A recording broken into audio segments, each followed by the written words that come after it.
Hello बच्चों, कैसे हो। आज हम झारखंड के वाद्य यंत्र के बारे में जानेंगे। क्लास 6 पार्ट 6 झारखंड के वाद्य यंत्र। हम इसमें अनेक तरह के वाद्य यंत्रों के बारे में हम जानकारी इकट्ठा करेंगे। वाणी का श्रृंगार संगीत है, संगीत का सौंदर्य है नृत्य, और गायन वादन तथा नर्तन का आभूषण वाद्य है। संगीत जीवन का अक्षय वरदान है जो दुख को कम करता है और खुशी को 100 गुना बढ़ा देता है। झारखंड में एक कहावत प्रचलित है कि चलना ही नृत्य है, बोलना ही संगीत है। एक दूसरी लोकोक्ति भी है, जिसे संगीत से प्रीत नहीं, उसकी वाणी का कोई विश्वास नहीं। झारखंड में गायन, वादन एवं नर्तन के बिना जीवन की कल्पना ही नहीं की जा सकती है। झारखंड में ऐसे घने जंगल भी हैं जहां भयानक जानवरों से सुरक्षा के लिए तीव्र ध्वनि उत्पादक यंत्र बनाए गए। जंगलों से घिरे खेत खलिहान, गांव घर और अखरा रात में वाद्य यंत्रों से गुंजायमान रहते हैं, जिससे खूंखार पशु गांव में प्रवेश करने की हिम्मत नहीं करते। सांस्कृतिक केंद्र अखरा गांव की हृदय स्थली है। अखरा में गूंजते वाद्य कानों में मधु घोलते प्रतीत होते हैं। अखरा में बजते नगाड़े और मादर के ताल, बांसुरी की तान, बनम, केंद्रा, टोहिला आदि की सुरीली ध्वनि सुनते ही रसिकों के मन मचलने लगते हैं। हृदय की धड़कनें तेज हो जाती हैं, पांव थिरकने को व्याकुल हो जाते हैं।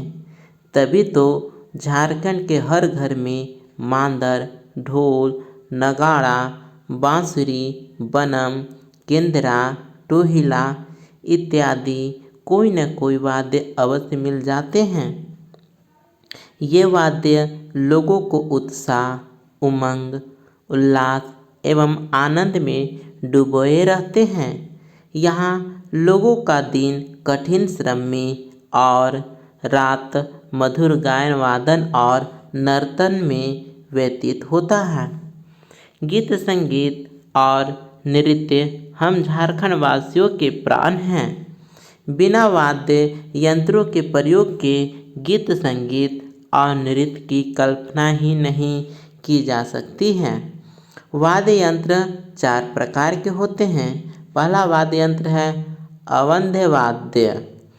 ऐसे वाद्यों को किसी पात्र या ढांचे पर चमड़े को मढ़ कर बनाया जाता है। हमारे राज्य में चमड़े से बने वाद्यों की संख्या सबसे अधिक है। मांदर, ढोल, ढाक, धमसा, नगाड़ा, कारहा, ताशा, जुड़ी नागरा, ढप, चांगू, खंजरी, डमरू इत्यादि मुख्य अवंध्य वाद्य हैं। ये ताल वाद्य कहलाते हैं तथा नृत्य के साथ बजाए जाते हैं। दूसरा वाद्य है तंतु वाद्य। इस वाद्य में तांत या तारों से आवाज़ निकलती है। उंगली, कमानी या लकड़ी के आघात से इसे बजाया जाता है। तंतु वाद्य के अंतर्गत मुख्य और लोकप्रिय वाद्य हैं केंद्री, एकतारा, सारंगी, टुईला और भुआंग। इन्हें गीतों के साथ बजाया जाता है तथा इनसे धुन भी बनाई जाती है। अब तीसरी तरह का वाद्य है सुशिर वाद्य। फूंक कर बजाए जाने वाले वाद्य सुशिर वाद्य कहलाते हैं। बांसुरी, शहनाई, सिंगा, निशान, शंख, मदनभेरी आदि मुख्य सुशिर वाद्य हैं। इन्हें भी गीतों के साथ बजाया जाता है तथा इनसे भी धुन निकाली जाती है। चौथे प्रकार का वाद्य है घन वाद्य। धातु से बने वाद्य घन वाद्य की श्रेणी में आते हैं। इन्हें आपस में टकराकर या ठोककर मधुर ध्वनि निकाली जाती है। खासकर कांसे का प्रयोग इस तरह के वाद्य में अधिक होता है। झाल, झांझ, करताल, घंटा, थाला, मंदिरा, काढ़ी आदि प्रमुख घन वाद्य हैं। इनकी आवाज़ गूंजती है। इन्हें सहायक ताल वाद्य भी कहा जाता है। गीत संगीत और नृत्य में इनका उपयोग किया जाता है। आइए ऐसे ही कुछ मंत्र मुग्ध करने वाले, कर्णप्रिय और हम में उत्साह भर देने वाले वाद्य यंत्रों से हम परिचय प्राप्त करते हैं। हमारे यहाँ अवंध वाद्य की संख्या सबसे अधिक है, अतः हम अवंध वाद्य से ही शुरुआत करते हैं। सबसे पहले हम नगाड़े के बारे में जानेंगे। यहाँ पर तस्वीर देख रहे हैं नगाड़ा का। झारखंड का प्रमुख वाद्य नगाड़ा है, जिसकी बुलंद आवाज़ दूर दूर तक पहुँचती है। नगाड़े को 3 श्रेणियों में बांटा जा सकता है। पहला वृहद नगाड़ा, जिसे धमसा कहते हैं। दूसरा मध्यम कोटि का नगाड़ा, जिसे दमामा कहते हैं।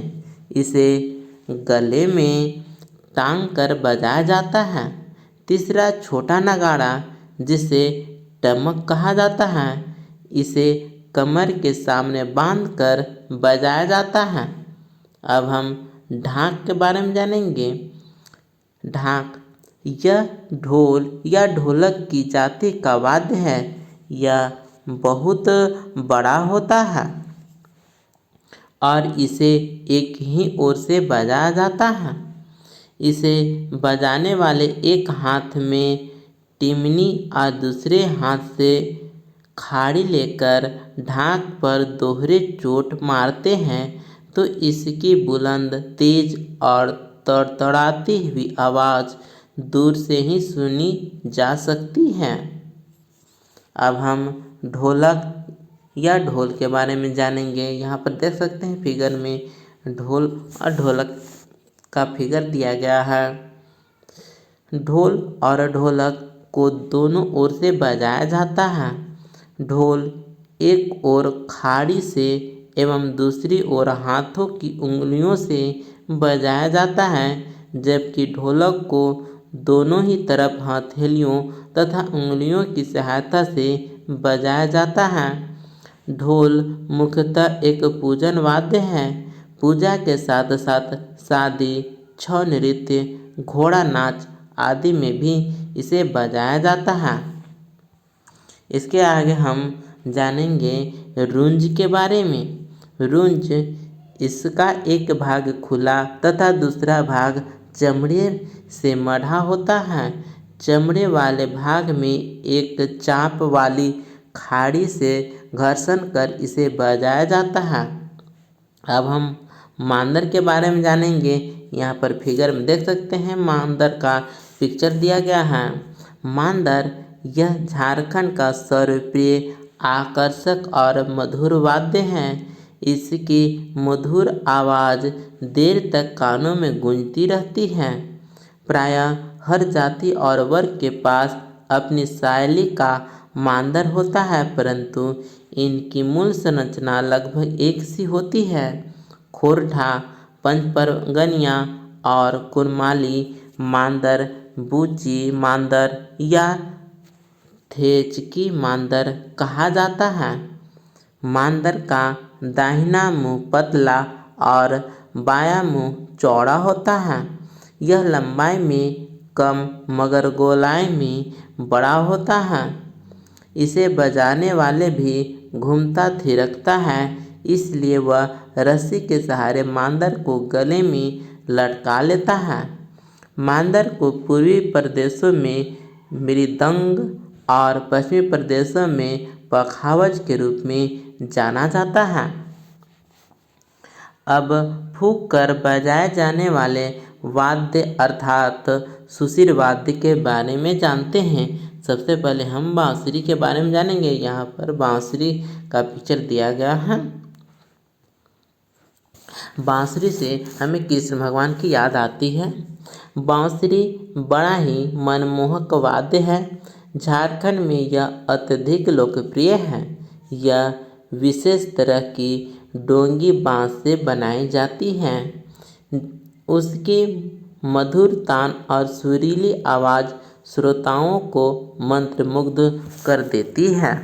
अब हम जानेंगे मोहन बांसी के बारे में। 2 हाथ लंबे मोटे बांस की बांसुरी को सीधा खड़ा रखकर एक छोटे बांस की नली में फूंक कर बजाया जाता है। इससे 2 बांसुरियों की आवाज़ सुनाई पड़ती है। अब हम मुरली के बारे में जानेंगे। यह बांसुरी का ही दूसरा रूप है।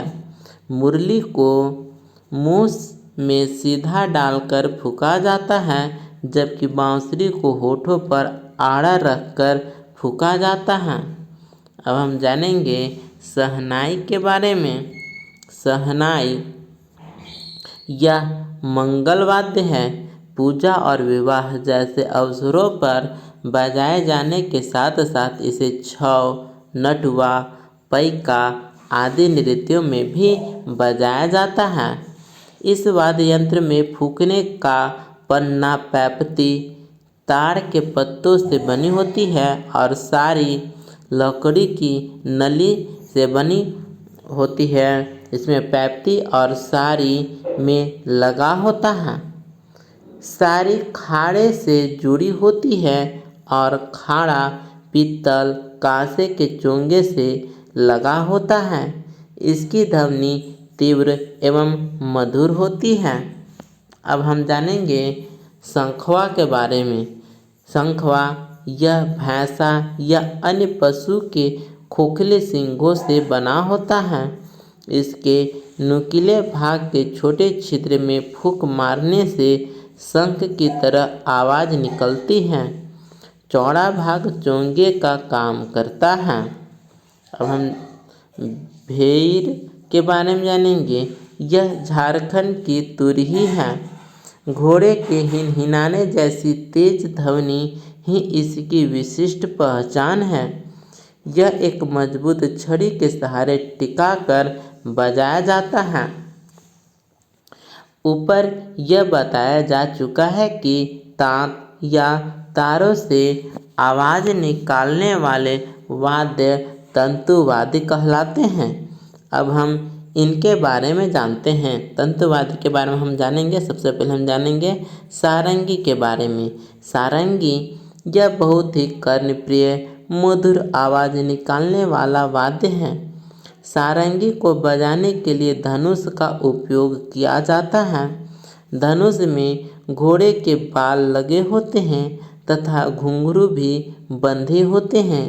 जब सारंगी के तार को धनुष से रेता जाता है तो घुंघरू की खनक सारंगी के स्वर में मधु घोल देता है। अंत में कुछ घनवाद्य की बात भी कर लेते हैं। घनवाद्य में हम जानेंगे घाघरा या घुघरा के बारे में। घाघरा इसमें एक चौड़े चमड़े की पट्टी होती है जिस पर 3 कतार में बड़े बड़े घुंघरू टंके हुए रहते हैं। बीच में एक पूजा की घंटी भी लगी रहती है। इसे पीठ की ओर कमर में बांधा जाता है। मांदर वादक एक तरफ कंधे पर मांदर टांग कर बजाते हुए कमर को हिला हिला कर घाघर या घुघरा को बजाता रहता है। उससे झनर झनर की ध्वनि सुनाई पड़ती है। अब हम जानेंगे गोड़ाम के बारे में। गोड़ाम इसे पैरों में पहना जाता है। यह चमड़े से बनी एक पट्टी होती है जिसमें 6 लोहे, पीतल, कांसे या तांबे के छल्ले लगे होते हैं। नर्तक जब पैरों के थाप जमीन पर देते हैं तो इससे खनर खनर की ध्वनि निकलती है। इन वाद्य यंत्रों के अतिरिक्त चोरचोड़ी या करह, ठेचका, फेचका, सैखो या रेगड़ा, सेकोय, तिरियो, कुड़ुत या नरसिंघा, टोहिला, केंद्रा, बनम और भुवांग इत्यादि कई ऐसे और भी वाद्य यंत्र हैं जो गीत संगीत की शोभा बढ़ाते हैं और झारखंड की पहचान है। वाद्य यंत्रों के निर्माण में समाज के अनेक लोगों का हाथ होता है। जैसे मांदर का मिट्टी का खोल कुम्हार गढ़ता है, पकाता है तथा रंगता है। मोची चमड़ा तथा चमड़े के फीते तैयार करता है। रंगरेज चमड़ों को रंगता है। गोड़ाइत, महली, घासी आदि मांदर पर खरन या लेप चढ़ाते हैं, तब जाकर मांदर झारखंड की शान बनता है। इसी प्रकार सभी वाद्य यंत्र विभिन्न प्रक्रियाओं से होकर गुजरते हैं। वस्तुतः वाद्य यंत्र गीत संगीत को अनुशासित रखने के साथ साथ किसी राज्य अथवा देश की पहचान भी होते हैं। आजकल संगीत में इंसान की जगह मशीनों ने ले ली है। एक ही मशीन से सितार, संतूर, तबला तथा अन्य कई वाद्य यंत्रों की आवाज़ निकल सकती हैं। आजकल अलग अलग और पारंपरिक वाद्य यंत्रों का इस्तेमाल कम हो गया है। इसी कारण इनकी मांग और उपलब्धता काफ़ी कम हो गई है। अब ये वाद्य यंत्र मेला या जत्रा में ही ज़्यादा दिखाई देते हैं। इन्हें बनाने में समय अधिक लगता है तथा लागत मूल्य भी प्राप्त नहीं हो पाता है। इस कारण कारीगर भी इसके निर्माण के प्रति उदासीन होते जा रहे हैं। परिवर्तन के इस दौर में हमारे ग्रामीण क्षेत्रों में अब भी वाद्य यंत्रों की गूंज और मधुर धुन सुनाई पड़ जाती है। इनके माध्यम से हमें भी अपनी सांस्कृतिक विरासत को संजोए रखना होगा। श्री रामदयाल मुंडा के शब्दों में यदि कहा जाए तो जे नाची से बाची। अंत में हम जानेंगे कि गाना बजाना और नाचना हमारी ऊर्जा और काम करने की क्षमता को बढ़ाता है। यह हमारी सामाजिकता बढ़ाने और हमारे अंदर मानवीय संवेदना को बनाए रखने में सहायक होता है। हमारे राज्य के जीवन में गीत संगीत और नृत्य रचा बसा है। इस पाठ में राज्य के अलग अलग क्षेत्रों में प्रयोग किए जाने वाले विभिन्न प्रकार के वाद्य यंत्रों के बारे में आपने पढ़ा। इस प्रकार से झारखंड के वाद्य यंत्र ये निबंध यहीं पर समाप्त होता है। आपको यह वीडियो कैसा लगा हमें ज़रूर बताएं और लाइक और कमेंट ज़रूर करें। मिलते हैं अगले वीडियो में। धन्यवाद।